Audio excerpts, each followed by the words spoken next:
Good afternoon. Phil Lindemann with your Krystal 93 News from Mountain Comfort Furnishings and Design. It was more at Dillon Amp Theater this summer, with more shows, more tickets sold, and nearly $2 million more revenue than last year. The town itself made about $1.4 million off concessions. Last year, the town barely broke even. We also have results from a Dillon Amp summer survey. Most people had high praise for event staff, clean bathrooms, ticketing, and the music lineup. Their biggest gripe? Parking. Snow and a rare trailer ban took a big bite out of I-70 traffic this weekend. Barely 78,000 cars on the corridor in 3 days. That is half as busy as the busiest summer weekends. On Friday afternoon, eastbound traffic was the slowest it's been in 11 months, barely hitting 9,000 cars. That is 1/3 of what you see most days in September. Free skier parking in Breck is about to get even further from the slopes. The airport lot on Airport Road will close for construction in coming years. When it does, town staff recommends parking on the McCain property. That's north of Airport Road, south of Breck Building Center. Lawyers for the family of a local disabled woman are asking the court to carry on with the case. They claim harassment, rape, and negligence at town-owned apartments. Breckenridge town attorneys want to dismiss that lawsuit. They argue immunity and also question the woman's disability. Late last week, the woman's lawyers responded, saying it is the town's responsibility to manage safe apartments they own. They also refer to 2012, when the town updated crosswalks nearby in response to this woman's disability.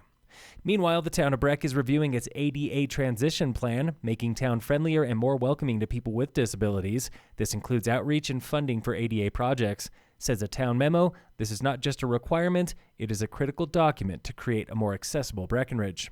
The Sheriff's Office and Summit County Library might be getting snubbed next year for new employees. The Sheriff's Office wants 7, County Finance recommends 1. The Library wants 1, Finance recommends none.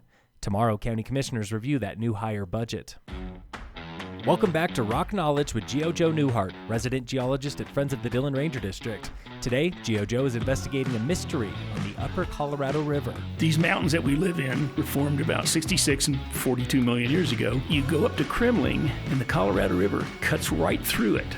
How can you cut through a mountain range? Solving the mystery starts thousands of miles away on the San Andreas Fault. San Andreas Fault wasn't there until about 20 million years ago, and then it really started taking off about around 10 million years ago. The fault lifted the entire western U.S., and when it lifted, it stretched. But as Nevada and western Utah was stretched open, and all that pent-up heat allowed the crust to rise under where we are today. But the Colorado River? It kept on flowing. If the mountain range was uplifting starting about 10 million years ago, the river would continue to cut down as the mountains come up. This has been Rock Knowledge with Geo Joe Newhart. In sports, the Avalanche play the Predators tonight at 7. Phil Lindemann, Krystal 93 News.